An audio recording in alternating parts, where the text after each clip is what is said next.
What's up, you guys? Sean Rossat, managing editor, FightfulMMA.com, and it is a big week. We are hot off the heels of International Fight Week. We're hot off the heels of Fightful's third birthday. I remember the first week, me and Joe did 2 or 3 different shows, covering 2 or 3 different shows. It was just a complete mayhem of a week. Jon Jones had been popped for whatever the hell it was that he popped for at that time.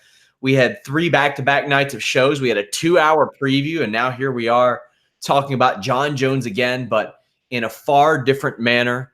But I am joined by Showdown Joe. You can follow him at Joe A. Ferraro on Twitter. Joe, how's it going? Doing pretty good, man. What a crazy event on Saturday night. A crazy week altogether. But, yeah, doing good. Hope you're doing good. Liking the adjustment of the hair before we went on air. Looks pretty good. Yeah. Had to change it up, but UFC 239, it happened. I got a full review, but I'm here to see what you think of it, Joe. We're going to preview Bellator, Bud versus Ruben. We're going to preview UFC Sacramento. We're going to discuss the legacy of Jones and Nunez. Now, a programming note, guys, both this Saturday and the following Saturday, I will not have post shows. We have AEW's Fight for the Fallen this Saturday, so I'll be covering it. And the next week, I have a prior obligation. And I believe August 10th, Fight Night Uruguay, no post show. So plan accordingly, guys. I'll be in Canada for that. But there's a ton of events coming up. And I mean, just in a few weeks, Joe, we got UFC 240, Holloway versus Edgar, a one-fight show if I've ever seen one. But let's go ahead and talk about UFC 239. Jon Jones emerges victorious. Barely. Yeah. Did you see that one coming? A 5-round sustained fight where, for the first time ever, someone, and that someone being Thiago Santos, took a scorecard from Jon Jones? Yeah. I mean, I could have sworn Alexander Gustafsson took a scorecard when they fought in Toronto, but I guess I was mistaken. Yeah. It's Jon Jones chose not to use his wrestling and went toe-to-toe with Thiago Santos and came away with a split decision with a guy that, had basically one functioning leg. Was in a fair amount of pain, but with that adrenaline and the fact that he's super tough, Thiago Santos, he just kept going. But it was tough for Thiago Santos to actually pick up the pace even more because of the injury. But maybe Jon Jones could have picked up the pace a little more to try and finish him off. It's a risky endeavor, obviously, with Thiago Santos. The minute you get within a phone booth range, you're going to be eating some punches, and I'm sure Jon felt a bit of that power throughout the fight. But I'm not into the whole what ifs and what could have happened if Thiago had a full, if he was healthy the whole time. I mean, this is fighting. It happens, and that's what ended up taking place. But you got to give kudos to Thiago Santos, man. He took that scorecard away, fought as best as he could, but Jon Jones did just enough to win. I scored the fight. I actually scored it 4-1 for Jon Jones. Could have gave that last round to Thiago Santos, making it 3-2 Jon Jones. But other than that, I did score for Jon Jones winning that fight. Yeah, and the majority of media did too. I think I was one of maybe, 20% of people in the media that scored it for Thiago Santos, but over half the fans scored it for Thiago Santos. Now, I think a lot of that has to do with the fact how universally hated Jon Jones is by some people. I think that I'm not naive enough to think that doesn't play a role in this, but Thiago Santos showed that he belonged, Joe. Thiago Santos was a guy that a lot of people had said, oh, well, he's just there because they need a body there. No, he's there because he belongs there. I think he belongs there. I think Anthony Smith both belong there. And that makes me so happy, Joe, to see 2 middleweights who didn't need to cut that extra 20 pounds doing so well. On this same show, we saw Michael Chiesa do very well at welterweight. Michael Bisping has even said it in the past. He thinks that weight cutting is going to go away almost completely because people are going to be like, damn, what am I doing? What is this worth it? And we're starting to see with a lot of people, it's not always worth it, especially that giant gap between middleweight to light heavyweight. Thiago Santos did destroy his knee. Like the number of things that are wrong with his knee right now, I think it's ACL, PCL, MCL, meniscus. And he was on that knee so much that I was like, I don't know why the commentary is talking like he tore his ACL, because there's no way. It is amazing he was able to do as much as he did with a completely destroyed knee, Joe. That same injury has left a female wrestler off of WWE NXT for a year now. Yeah, no doubt. Yeah, ACL, it's notoriously known as the career killer. George St. Pierre took a long time to come back. Tom Brady had it. It can end careers for most athletes if you don't have the near perfect recovery, surgery, whether you're using a graft or not. It's dangerous, and to do it in a fight, to have it happen to you in a fight like that, and then multiple injuries to his knee, just says just what kind of tough guy this guy truly is. Still remains one of my favorite fighters in the UFC to watch, hands down. I love watching Thiago Santos fight. Problem is, we didn't get the full Thiago Santos because of the injury, and almost half a man would have quit in there, right? Half a fighter would have said, looking for an excuse to go out, go down to the ground, let this guy choke me, I'll tap out, and I lost by a choke. But no, he tried, he kept going, and there were times even at the beginning of the fifth round, where he came out guns a-blazing, just trying, but it just wasn't enough. So give him kudos.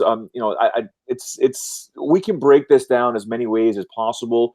In my opinion, Jon Jones should it's hard to say. I'm not the one in the cage fighting, but would have been nice to see him finish. How many times have we criticized other fighters when their opponent is visibly injured and they don't go in there for the finish?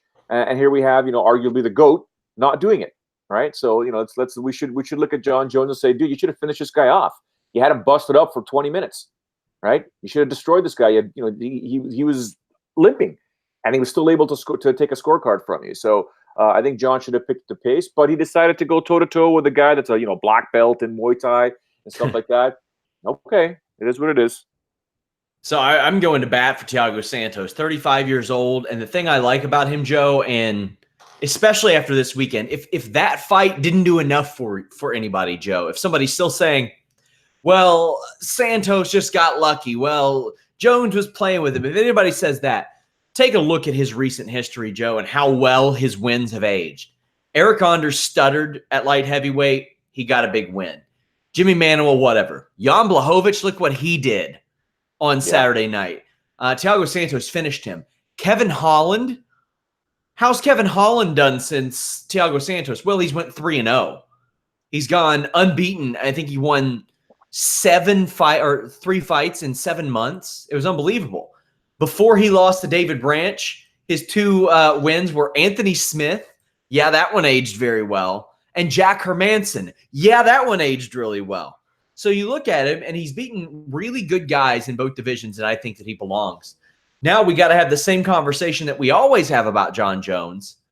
What is Jon Jones' legacy with the history of PED use? Although officially, Joe, we must note, all of his PED use was found to be either by negligence or unintended, basically. All of it. Now, does that mean that I believe that? Not necessarily, but I think it's safe to say that. He just set a gaggle of records, most unbeaten UFC championship fights. He tied the most title wins with GSP, most title fight wins. He has the record, I believe, for most consecutive fights unbeaten in the UFC. I got to say unbeaten because it's not winning streak, because he has that overturned fight against Daniel Cormier. What is Jon Jones' legacy through all this? I think he's, for the most part, he's always going to be remembered for that PED usage and stuff that he's done outside of the cage, as well as what he's done inside the cage. It's unfortunate because if none of that stuff happened, we'd be talking about, I don't even think there'd be a conversation of him not being the GOAT, right? Like he'd be considered the greatest of all time, no matter what. But with all the stuff that's happened outside of the cage, people will think about that. And of course, all the PED stuff and the other rumors that have been out there and what he's done, even non-PED related with car accidents and items of that nature. So Jon Jones's legacy, in my opinion, will always have asterisks all over the place, with people thinking more negative than positive. We can't kid the fact that he's gifted. I mean, the guy does things in the cage that no one should be able to do, but he's also super blessed with a body type that nobody can match. You can't mimic that guy in training. Who are you going to get? Someone tall, someone lanky? They're not going to have the skill set that Jon Jones has, because if they did, they'd be in the top 15, top 10, top 5, no matter what in that division, right? So it's very difficult to replicate when you're preparing for a guy like Jon Jones. But the guy, in the cage, magical. Outside of the cage, not so magical. So depending on how he perceives what being a champion means. He said that he wanted to become a 20-time champion. Now, to a lot of people, that means a lot of different things. To a lot of people, that means winning the title 20 times. Obviously, he means winning and defending it. Yep. He's at about 12, 13, depends on how you count interims, depends on how you count the Cormier fight. That makes one think that he's going to fight 7 or 8 more times at least. Now, do I doubt that he can do it? No, I don't. Not at all. He's just 31. He'll be 32 next month. Or not next month, this month. This month, like next week. Do you see him doing that? Do you see him actually fighting 7 or 8 more times? Because that's changed. He used to say mid-30s he was out. Or early 30s he was out. I think he does want to fight 2 or 3 times a year, but every time he fights, we're always like, you and I always talk about, is this fight actually going to happen? You know, like there were people that were throwing out fake news stories out there that people were jumping on right away over this past weekend about him being popped for something or the fight's off and this and that. People were believing it. They were believing it, right? It's just the nature of a Jon Jones fight that you sit there and you think to yourself, is this fight going to happen? Is it really going to happen? And if you look at the guys in the top 15 right now at 205 pounds, there's no one really there that you think, you know what, is going to beat Jon Jones. I mean, Daniel Cormier is listed at number 1 right now, right? But he's defeated Thiago Santos. He obviously, you know, not manhandled Anthony Smith, but just basically shut Anthony Smith down. Dominic Reyes is there. I don't know why Gustafsson is still ranked at number 5, but it's another story altogether.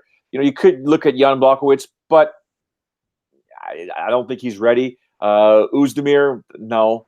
Corey Anderson, we'll see what happens with him. Either Latifi sliding down the rankings. You know, he's already fought Glover Teixeira. Then you get the guys from 11 to 15 that, you know, Johnny Walker might be a guy if he doesn't hurt himself in his post-fight celebrations. You know, Rakic is there. He's already defeated who? That's how he became the champ. And, you know, do you really think Nikita Krylov and Serkinov are ever going to get a title shot? Hell no. Not today. Not in this day and age. A lot of things will need to happen and need to change for that to happen. But, again, you're talking about a guy that's super blessed and with a frame that's very difficult to deal with, and he's able to cut weight. People back in the day would complain so much that it's not fair. It's not fair that Johnny Bones Jones can fight at 205 pounds. He's a natural heavyweight. He should be fighting at heavyweight. He shouldn't be allowed to cut weight.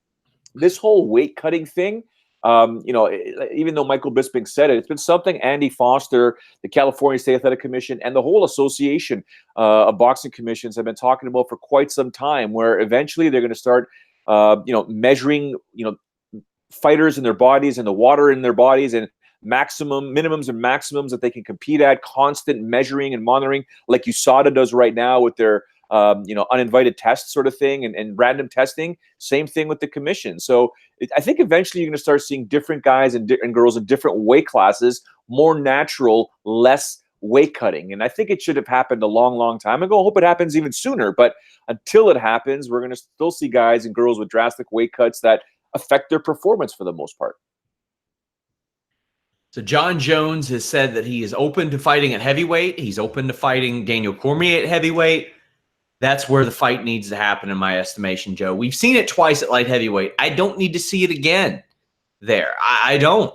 And I don't need to see Jon Jones even lose a title that he deservedly has, and Daniel Cormier might not deserve another chance at it. Depends on what you think, because he did vacate his title. So, but he hasn't. Daniel Cormier hasn't had a light heavyweight fight in quite a while. Not that ever stops the UFC, but his last one was a year and a half ago. So I mean, you could argue, yeah, I'd be okay if he got that based on merit, but it's got to happen at heavyweight, Joe. I don't want to see this fight at 205. Yeah, I mean, at 205, we know the results pretty much. I mean, even though the second time they did compete, Daniel Cormier did much, much better until he got caught with that head kick. So, again, it all depends. And you know, Daniel Cormier's got other problems right now. He's got Stipe Miocic, and if he gets past Stipe Miocic and he's still the heavyweight champion, he's got Francis Ngannou, right? So there are options for Daniel Cormier.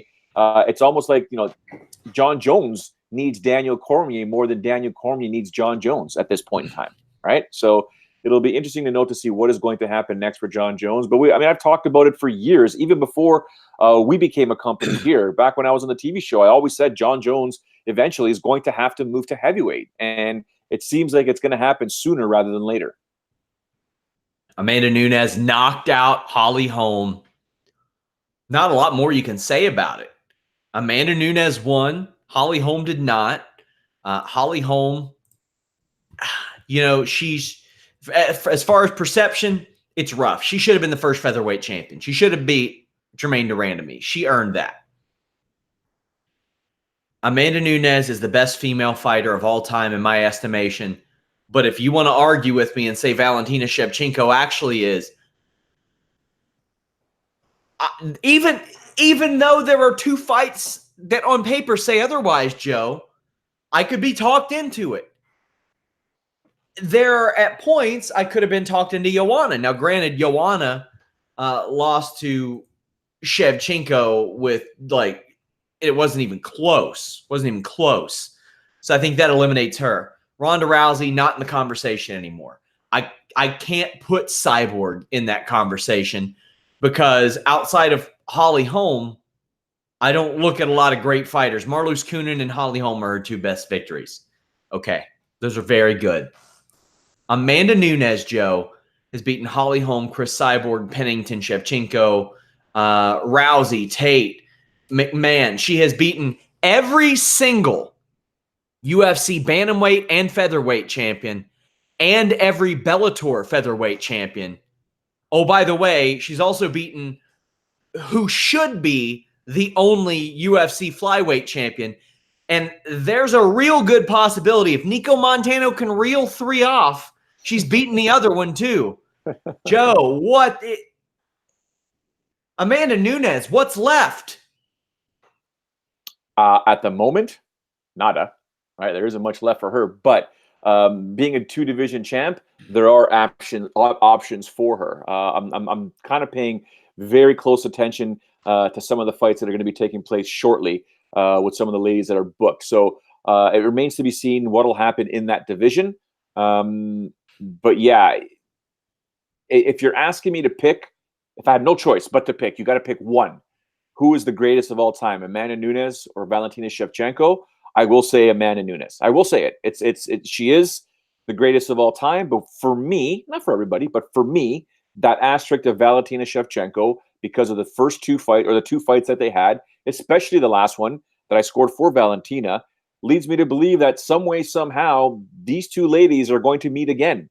Where, I don't know. How, I don't know. It's got to be at 135, but Valentina does have some work in her division to clean that up, right? To make sure that there's no more contenders, even though the contenders that are there right now, she's probably going to beat them anyways. But eventually, these two are going to have to meet for a third time, right? And if Valentina wins, actually, it doesn't matter.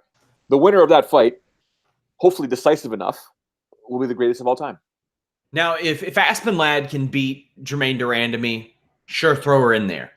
My thing is, Amanda Nunes already beat the brakes off of Germaine de Randamie once, and considering Germaine de Randamie's inconsistency, I don't know if I want to see that again.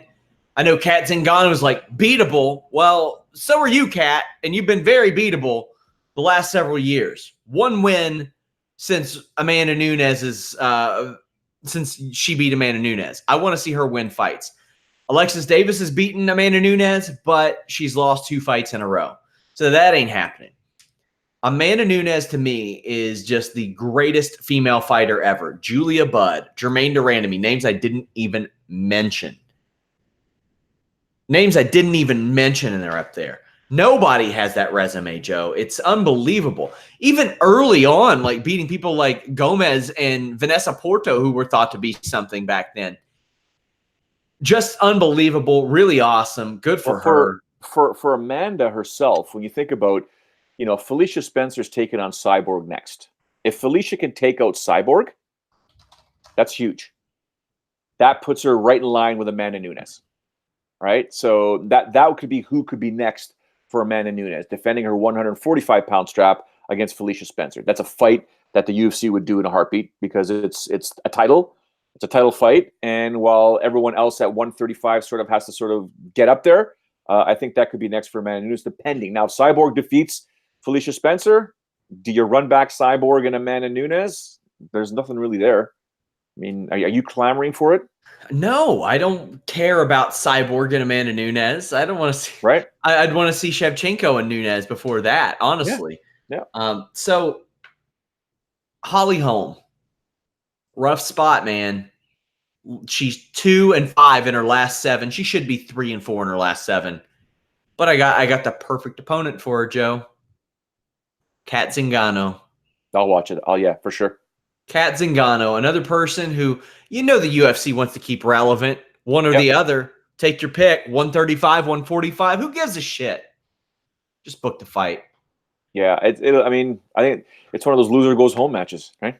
It's the winner stays, the loser has to reevaluate everything. Like in that fight, I mean, Holly Holm was caught like in no woman's land when she got nailed in the teeth with that high kick. She was caught in. She basically froze herself in the middle of a technique, pulled back, stopped the technique that she was trying to execute, just leaving herself wide open for Amanda to land that kick. So I don't know how to explain that. I've seen it happen with other fighters before, but just in no man's land. If you look closely at Matt Serra when he defeated George St. Pierre, George left himself in no man's land at one point and got caught. It was more of a clothesline than an overhand punch, right? It was a Cowboy Bob Orton with the cast on, Roddy Piper back in the day, WWE or WWF clothesline. That's what it really was. And same thing with Amanda Nunes and Holly Holm. Holly was in the middle of that. Looked like she was throwing a kick, but froze and stopped. And Amanda was like, bing, see ya. Game over. Speaking of bing, see ya, game over. Joe, I'll walk you through this. Nikita Krylov fan was over, rather, Saturday night. Towards the end of the intros, I go take a piss. I come back and I sarcastically say, Masvidal already knocked him out. And then I look in at the TV and Askren is lying on the ground. There are officials everywhere. And then I see what happened. Masvidal ran, hit a flying knee, knocked out Askren. Now, Askren has been very humble in defeat. I don't want to say humble, very frank in defeat. There's not a lot you can break down besides that Masvidal had the perfect plan. They had worked on this, as shown by Dustin Poirier. He posted the damn text message where they said he's going to hit a flying knee. What's up? Unbelievable. Now, if this was a playoff, Joe, like we mentioned, the who can impress who more, there ain't much more impressive than it gets than that. But as far as a straight resume standpoint, I still have Colby Covington over him. But this has been viewed millions and millions and millions of times already. This is huge. There are literally idiots who are writing articles saying, Miami's found their new UFC fighter. And I'm like, you dipshit. What are you thinking? Oh, my. Joe, just open up. Tell me your thoughts, your feelings, your emotions. Well, I mean, who was it? Felder's? Was it Felder's jaw that was dropped completely when that KO took place? I mean, that's pretty much how I felt. I was like, whoa, like, good on you. I mean, it's not the first time it's happened. Just go watch Kid Yamamoto Miyata. I mean, that happened, 13 years ago, I think. It happened a long time ago. Exact same thing. And that was actually a 4-second knockout. Same sort of thing. Mixed martial artist taking on a wrestler. And Kid Yamamoto just flew through the air right off the bat, knocked him out. Gone. Yep. Simple. So the parallels are so similar there, from story to everything. Yeah. So it's not the first time I've seen it, but to do it to Ben Askren is very impressive. And, Masvidal has been a stud for a very, very long time. If you guys ever get a chance to go to watch some of the Genghis Khan videos that I don't know if he's still doing them, but he would record those guys way back when Masvidal even might have been before like the Strikeforce days, man. That dude's a degenerate gambler. He'll bet on anything. He'll bet on how long, it takes someone across the street. Like he's crazy, and he just loves to fight. And like he's one of those guys that we would long consider like a Diaz brother. Like they don't care. They operate in a different frequency, and they are, watch how I say this, like from the streets, man. Like they're real. Like they come from a place where if you talk, you better back it up. And that's why people were like, they were crapping on him afterwards about his post-fight celebration, man. That's a different dude. That's not you. That's not you that would not act that way. That's a guy that's like, he took it. He took the verbal abuse. You'll see. You're going to have to back it up. And then bang, landed that. Game over. I mean, good on Herzog for getting in there as quickly as he did. I read people criticizing Herzog. I'm like, are you insane? Yeah, that was unbelievable. Like, First, a couple of things, Joe. You fight until the ref pulls you off. Yeah. Askren was okay with it. He said, yeah, I talked all that shit. I was expecting to eat a couple more if that happened. Number 3, Joe, didn't Ben Askren get knocked out in his last fight and still manage to win it? slightly. That was the thing that happened. Yep. You could literally knock a guy out and still not win the fight. Unbelievable. I love the comparison, Kid Yamamoto and Miyata. I'm talking like Olympic level wrestler, talked all kinds of shit. The bell rang, knee to head. That's it. R.I.P. Kid Yamamoto. Man, yeah, and that was. Oh man, that is just such an eerie comparison. When you saw the replay, what did you think? I don't know if I thought anything. I mean, that's what we said. It's like Masvidal's the kind of guy that can give him trouble. I love what Chael Sonnen said. He was like, you think Masvidal's never been taken down? He has a lot. Masvidal he made a name for himself. Isn't that wild? We're talking about a guy who'll be 35 this year. He's got, and this is a guy who we got to say, we don't have to say this very often, Joe, 50 fights that we know of. Yeah. Okay. That we know of. Yeah. Okay. Go on YouTube. You'll find plenty more. Yes. So there are, I think, 37 on record plus a professional boxing fight, not including a lot of them were done in backyards. This is a guy who early in his pro MMA career was fighting Joe Lozon and Rafael Sunsao, and I think I remember one of his first opponents was Rolando Delgado, who fought in the UFC later on. Like, he was fighting very tough dudes before he ever got there. He was in Bodog, and he was in Strikeforce, and he was in Sengoku and Bellator. And I think he was on those Playboy shows, wasn't he? Like the Playboy Mansion shows that Strikeforce used to do? Bodog. Yeah, he did a Strikeforce. He did a Playboy Mansion show. Yeah. He fought Matt Lee. I mean, this guy has been around, and he couldn't get together 3 or 4 wins. And see, the thing is, he never does get 4 wins together. It's always 2 or 3, but he's got 2 at the right time, Joe. Yeah. And he's got 2 at the right time where there's another guy who should say that he's the champion in Colby Covington. But everybody wants Masvidal. Yeah. It's not easy to do. Not easy to do. Do I think he would beat Usman? No, I don't. But holy crap, what a performance. Speaking of, Jan Blachowicz knocked out Luke Rockhold. You know, that whole chin up, hands down thing doesn't usually work in MMA, Joe. Wild. I told you last week, man, I really thought Jan was going to win. I sincerely, inside of me, thought Jan was going to win. I just don't think Luke is the same fighter as he was before. And it was evidenced in this fight here, Sean. I mean, maybe it was the staph infection. I don't know. The surgery. I don't know. But it was, I think if you look at the first round, and I think it was somewhere around the 3 or 4 minute mark, Luke kind of gives that old, yeah. Oh, I was like, dude, you have 2 more rounds to go here. You better get it together because this guy's he's waiting to pop off on you. So, yeah. What's up with Blachowicz now? I mean, he can't have a win like that. I mean, he did lose to Santos, so you can't run that one back exactly. But he's won 4 or 5 of his last 6. And this is a guy who almost lost his way out of the UFC, Joe. Like 2 years ago, 2 years ago, he was coming off a loss to Patrick Cummins. Do you run back a fight with maybe Corey Anderson, which wasn't great, or somebody like that? I mean, you can't throw him in there against Manawa again. You ain't exactly going to sign Sokoju for the rubber match. But do you want to risk the 36-year-old Blachowicz beating a guy like Dom Reyes? Or do you maybe go with Johnny Walker? Is that the test? Johnny Walker, I think, is the test, to be honest with you. But I won't be surprised if they do run it back with Thiago Santos. Santos needs a win, but he's also going to be out for a while.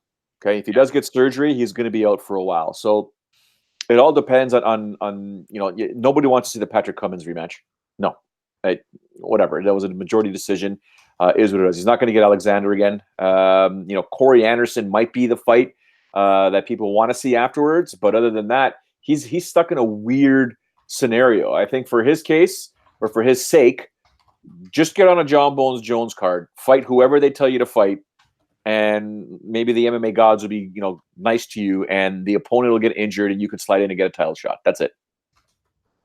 Light heavyweight, man. I've been saying it for how long, Joe? How long have I been saying I love this new blood? And Jon Jones thinks as much too. He was like, a lot of people think I've cleaned out this division, but I haven't. And I agree with him.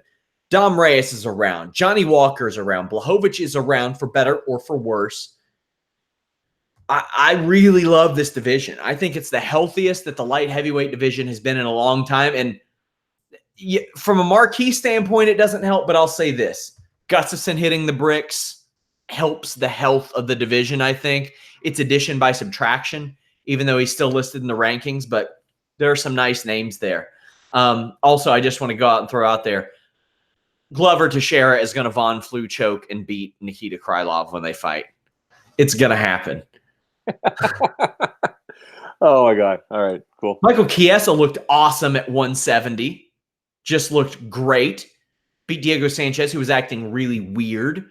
Arnold Allen looked like he, when I say put out of... Did you just say Diego Sanchez was acting really weird? And you're surprised? He had one lone corner man with no MMA experience. Yeah, doesn't surprise me, bro. Doesn't surprise me. It's Diego, man. It's Diego. But elsewhere on the show, Arnold Allen beat Gilbert Melendez. You can't beat this guy with strikes. Marlon Vera beat Hernandez with a rear naked choke. Claudia Gadelha had a Claudia Gadelha performance. That was just weird. Song Yadong, that's the Cisco hit smash, defeated Alejandro Perez via KO. Edmund Shabazian, he pissed all over our I Got 5 on it. Yep. Dominated that one. Chancellor Counter with a huge upset win over Nardaev. And Julia Avila over Pani Kianzad. My only thoughts here, good for Gadelha. She's the top name in the division. Song Yadong is looking real good. Arnold Allen, got to get on a top 15 opponent. Michael Chiesa looked great. Any additional thoughts as we wrap up these guys? Let me think here. Arnold Allen taking on Melendez. I mean, Melendez, I guess, is running out his contract. I mean, he's getting his final paydays. Marlon Vera is a mean human being. Just mean, very mean. Yadong Song, that was brutal. That was nasty. Good for him. But I guess the Gadelha and Marcos fight, I was like, I don't know. Marcos doesn't surprise me when she fights like that. That's just, Randa at times. One minute you think she's just she's dominating people. And then the next one, it's like, oh, you're in a fight, right? Like, this is International Fight Week, and you got to sort of pick up the pace, and you got a huge opportunity before you. And Claudia Gadelha just, in her post-fight interview, she said it. That was the fight she had to fight. And I'm like, yeah, no. Don't you want to get back to a title shot? Like, you got to have that excitement factor. So, yeah, that's pretty much what stood out for me. So, but, I'm just going to say it again. I love Diego Sanchez. Have you seen the payouts for this show? No, don't look. No. Don't look. The answer is no. We're going to play a new game called What They Get Paid. Okay. And you're going to guess what each fighter made on this show. Okay. This includes Performance of the Night bonus. George Masvidal. I would say $100,000. $250,000, Attaboy. including the bonus. Ben Askren to get knocked out in 5 seconds. $200,000. $210,000. Very close. All right. Alejandro Perez. Oh, God, I got no idea. $10,000? 42. Yeah, good for him. Not bad. Pani Kianzad. $15.20. Not far off. $12,000. Claudia Gadelha. $50,000. 102,000. But her half and half was 52, so not bad. Thiago Santos. I would say at least 150. 350. Good for him. He got paid. Good for him. Jon Blachowicz, including his performance of the night bonus. Including the bonus? Yes. 100K. 142. Good for him. Many of these are much more promising than I anticipated, to be honest with you. Off the top of my head, it looks like there are about 13 people, maybe 14. No, there are like 14 people that made six figures on this show. Good. Here's the shocker. Song Yadong, including his performance of the night bonus, $140,000. Get paid, young man. Get just, life-changing right there. Not life-changing, but game-changing, right? If you're smart with it, take care of that. Take care of your family. Take care of yourself, man. Buy a house. Don't be stupid. Don't buy a car. So Bellator just today released the full fight card for this weekend. I got to go to my inbox to pull it up. I saw that. But I was like, really? Yeah, it's Bellator 224, Bud versus Ruben. So there's some interesting names on the prelims. Bruna Ellen is a women's flyweight fighter. She's facing Elena Kaliandu. We have Arlene Blencow, who is a former title challenger, against Amanda Bell, the old horsewoman killer. You have a women's featherweight fight. How about this one, Joe? Leslie Smith in action against Sinead Kavanaugh. That's not a bad fight. That's a good fight, yeah. I don't hate that fight at all. Does any of that stand out to you? Because, to be honest with you, anybody who wins on one of these shows, including Gabrielle Varga in her pro debut against Jameis Taylor, anybody who wins on this prelim show could just automatically get a title shot. It ain't that hard in Bellator. No, it's depth of any featherweight division, right? So Olga Rubin competing for the top one, but you're bang on. Leslie Smith is one win away, right? In my opinion, she takes out Sinead on this prelim card, title shot. That's what it is right now. It's the division itself, and it's split between two promotions, really. I guess you have Invicta, technically. But yeah, there's not much depth at 145 pounds for the ladies. So Julia Budd just has to win and keep getting paid. So this show, the prelims don't have a lot else worth watching. It just not there. Just not there. But the main card, not bad. Ed Ruth against Kunimoto. I like that fight too. You put Ed Ruth in there, who's got 7 fights now, so he's not an experienced guy, against a guy with 30 fights. See how he does. He stuttered a little bit. But I think that Bellator does, in most cases, pretty well in bringing their prospects along, Joe. There are some that they brought along too quick, like Aaron Pico, but he's shown flashes that he belongs. What do you see as a ceiling for Ed Ruth right now?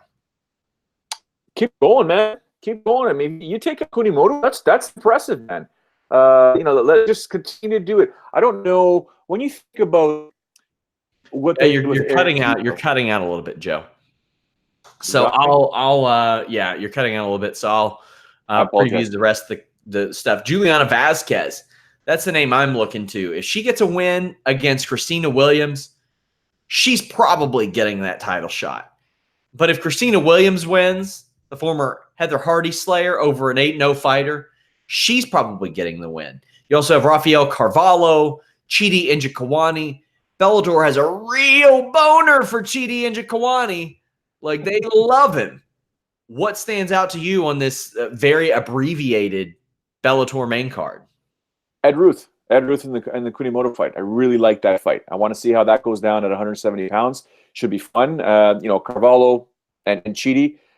It's a fun fight. You got to be a hardcore MMA fan to watch that. So I'm sure it'll give us some enjoyment, and not as what we would probably envisioned if these two were matched up a year or two ago. But the first fight on that main card has got me interested big time. Main event. Julia Budd in action, defending her title against Olga Rubin, the undefeated Olga Rubin, who nobody watching this show has heard of. Ever. Maybe if you watch Bellator religiously, you have, but she's 3-0. She beat Sandy Dandois. She's she's the next victim in my estimation. Do you think that she stands a chance against Julia Budd? We've seen Julia Budd put on performances that have raised our own eyebrows and be like, what are you doing with Lance Gibson just reaming her in the corner saying, you need to pick up the pace. So on paper, Julia Budd wins this fight. No ifs, ands, or buts. But it depends on which Julia Budd shows up, in my opinion, right? Because she should be able to take out Olga Rubin. I know Olga's fought for Bellator, 3 times already? 4 times, excuse me. She's been fighting since 2016, undefeated. Maybe it's something we haven't paid attention to, Sean. Maybe she's just that good that she can take out Julia Budd. I doubt it, but there's a lot of questions. There's more questions than answers heading into this fight. So let the ladies compete. Let them go at each other. But in my opinion, it all depends on which Julia Budd shows up. Well, guys, I will not be showing up this Saturday for UFC Sacramento. We will review that show here. And as wide as the lines were for UFC 239, they were not on this UFC Sacramento show. Some really, really close ones. We have Benito Lopez, a +125. Vince Morales, a -145. Jonathan Martinez, a +115. Louis Pignon, a -135. One I'm interested in, a +100, Livia Renata Souza. Brianna Van Buren, a -120. You have Andre Feely, a +100. Shaman Marias, a -120. John Allen, a big line difference here, +310. Mike Rodriguez, a -400. You have Cesar Ferrara, a +125. Marvin Vettori, a -145. Carl Roberson, -225. Wellington Turman, a +185. Before we get into any other fights, are there any lines or fights there that really stand out to you? Not a lot of exceedingly important fights. It's all Feely versus Mariah should be good. I'm interested in Van Buren versus Livia Renata Souza.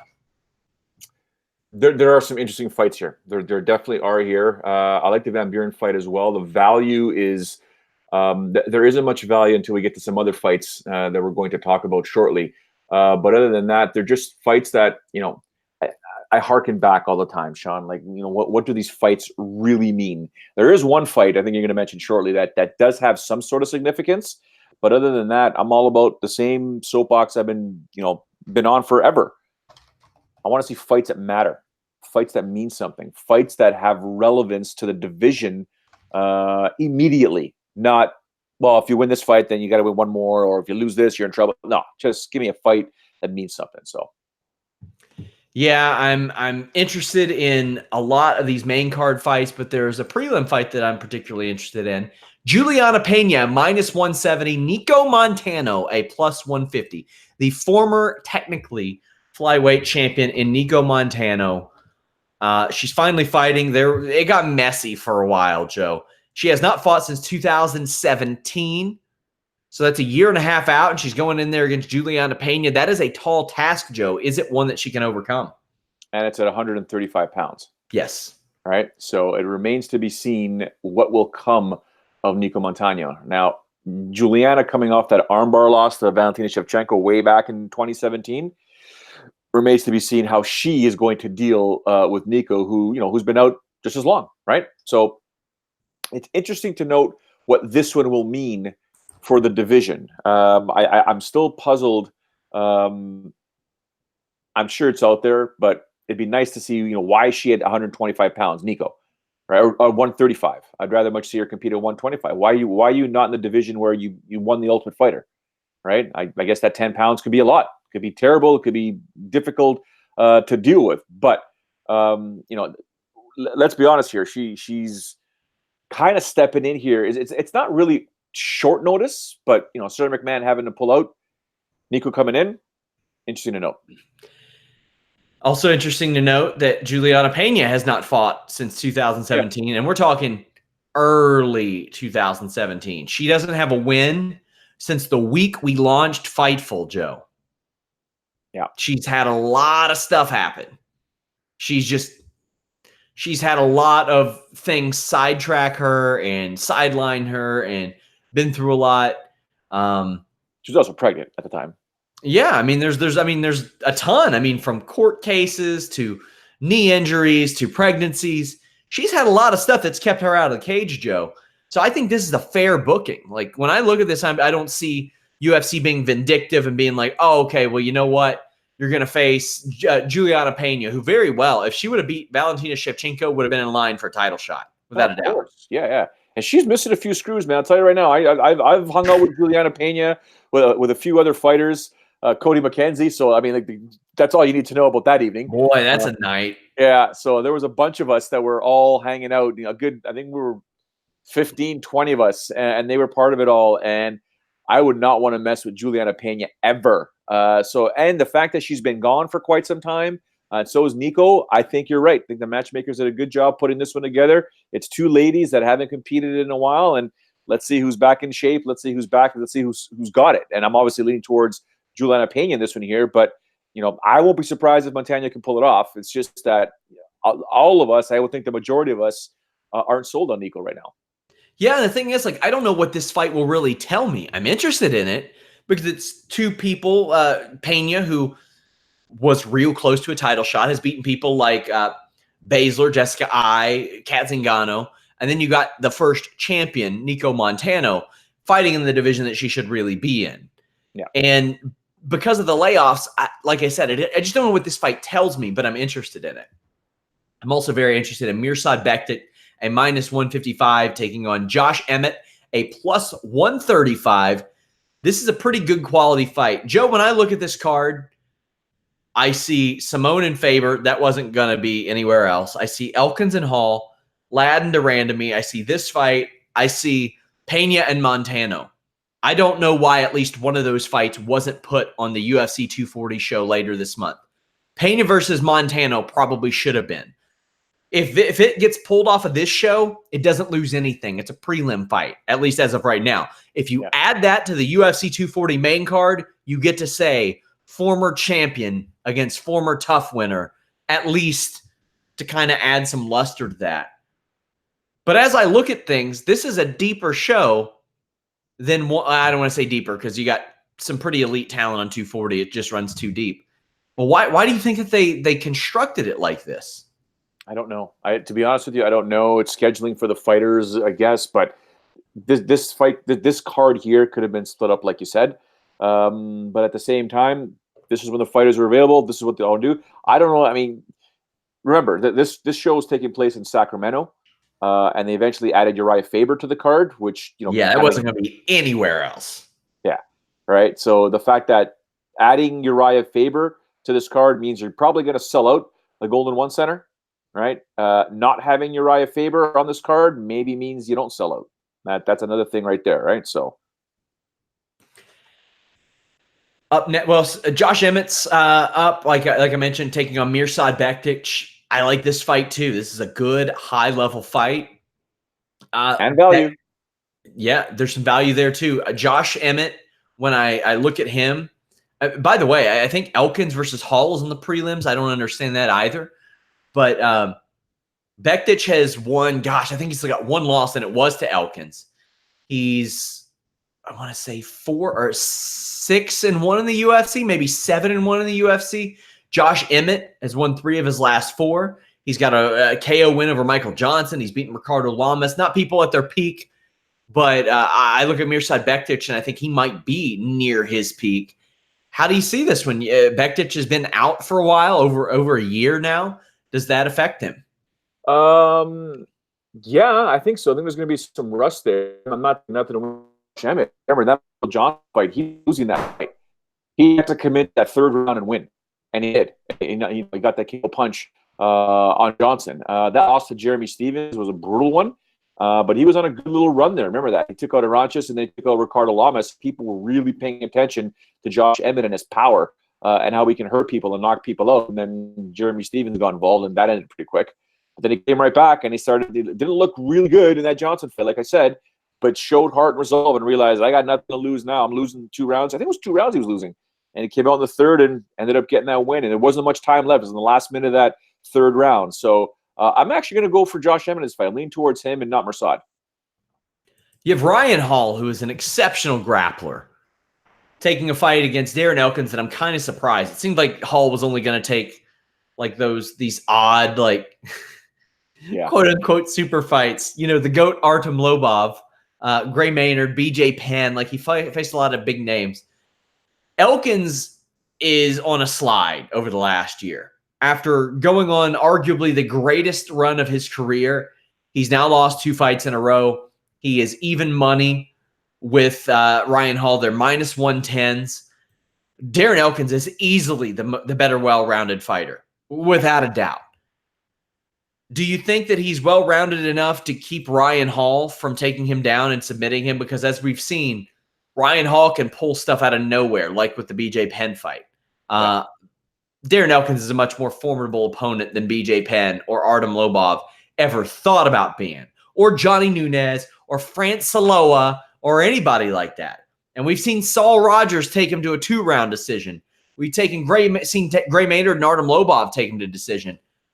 I don't know that Hall can beat Elkins on the scorecards. That's my thing.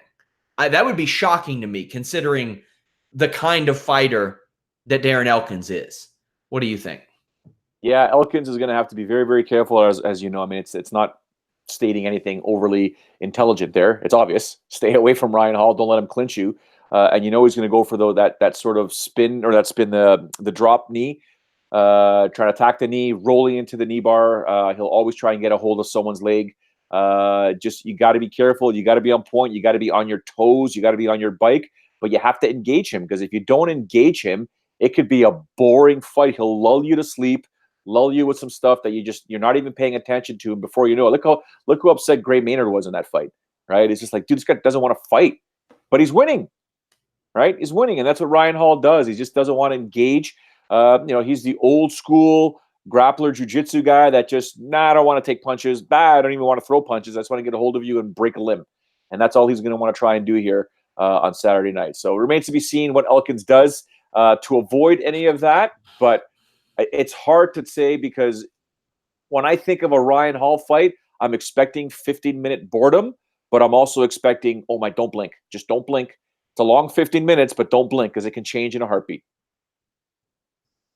Urijah Faber's retirement status changed in a heartbeat. He's a plus 260 against Ricky Simone, and I think those are fair odds, Joe. Ricky Simone is 3-0 in the UFC. Should he be 2-1 after that Dvalishvili fight? Probably. He's very active. Since Faber last fought, Simone is, I think, 8-0. And I'm talking runs on Contender Series, LFA, UFC. He's done very well. Urijah Faber has not fought since December 2016 against a guy who was also at the end of his career. Other than that, he's won about maybe 1 or 2 fights a year here and there. He isn't a top level, and I'm sure he'll sell some tickets in Sacramento, but I see Ricky Simone taking this one. I see it go into the scorecards probably, because let's be honest, Faber has never been an easy guy to finish. I think Mike Brown's the only person that I think really should have finished him, because I didn't see what I think Herb Dean saw in the Barrow fight necessarily. But then again, I don't know how things have changed in the last 2.5 years, though, Joe. I don't know what the hell's going on with Faber. Maybe he doesn't have a chin anymore. How do you see this one going? There's a lot of question marks. Got tons of question marks, but I know that plus 260 has me putting 5 on Urijah Faber. Sure. That's for sure. I mean, it's weird. We know so much about the California kid, but right now we don't know much, right? We know what his history was like. And our vintage brains might go back and say this guy would kill Ricky Simone if Urijah was in his prime. But people are putting a lot of funds, and the odds makers have a minus 320 on Ricky Simone. There's probably a reason for that. But it's Urijah, could be super motivated, could be full of adrenaline. Hometown. I got tons of energy and yada yada yada. So again, it all depends on what happens there. Ricky Simone should defeat Urijah Faber, but not at plus 260, son. I will take that all day, every day when it comes to Urijah Faber in Sacramento. So, yeah. Main event time, Aspen Ladd, a favorite, minus 165. Jermaine Durandamy, the former featherweight champion, a plus 145. Trivia for you, Joe. When's the last time Durandamy fought more than one time in a calendar year? Never. 2011. It's the only time. The only time. At least in MMA. She did it a bunch in kickboxing. But as we mentioned, she's 8-3, but she has 37 that we know of kickboxing fights. That's a lot. She is a very, very good striker. She's a very precise striker. She's a technical striker, taking on the young Aspen Ladd, 24 years old, Joe. And as I've mentioned with Aspen Ladd, though she is young, though she is 8-0, she has 9 amateur fights on her record, too. The only loss being to Cynthia Calvillo when Ladd was, I think, 19, maybe 19. And since then, she has beaten some real badasses, Joe. Sajara Eubanks, Tanya Evinger, Lena Landsberg, some real tough women. I don't know if she's fought anybody with the technical ability of Germaine de Randamie, but this is a hell of a main event. Is it worthy of getting people in and viewing the show? I don't know about that. But is it a top-level fight? It is. And if Aspen Ladd wins, she is getting that title shot. There ain't no way. I think that Caitlin Vieira gets it over her. But a few questions. Does de Randamie show up to fight? If she does, how does she look? Who do you got in this one? I got, in the main event, Urijah Faber defeating Ricky Simon. Honestly, Germaine de Randamie, we just don't know. We just don't know. It's on paper, she should be able to outstrike Aspen Ladd. She should be able to pick her apart, considering she's got 25 minutes to do so. Aspen Ladd just has to put the pressure on her, close the distance.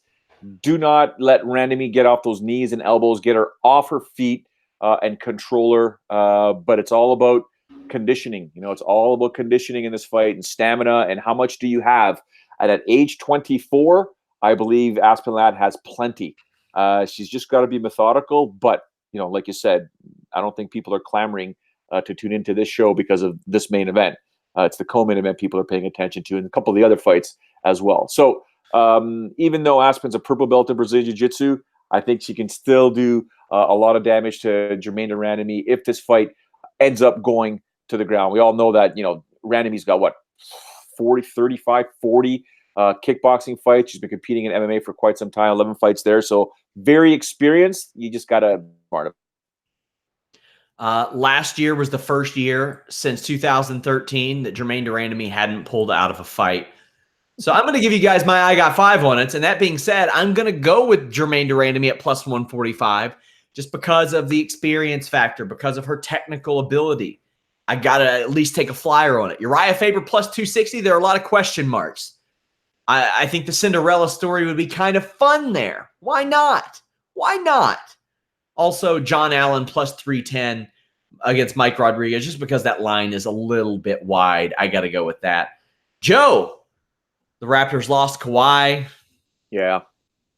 What do you got going on this week? Sadness? Are you going to cry? No, not at all. Probably not. If anyone saw my post on my Instagram, or actually all my social media, Joey Ferraro, by the way, regarding when the Raptors won, I talked about Kawhi. It was long, but I talked about Kawhi Leonard flat out, and I said, I'm more leaning towards him leaving.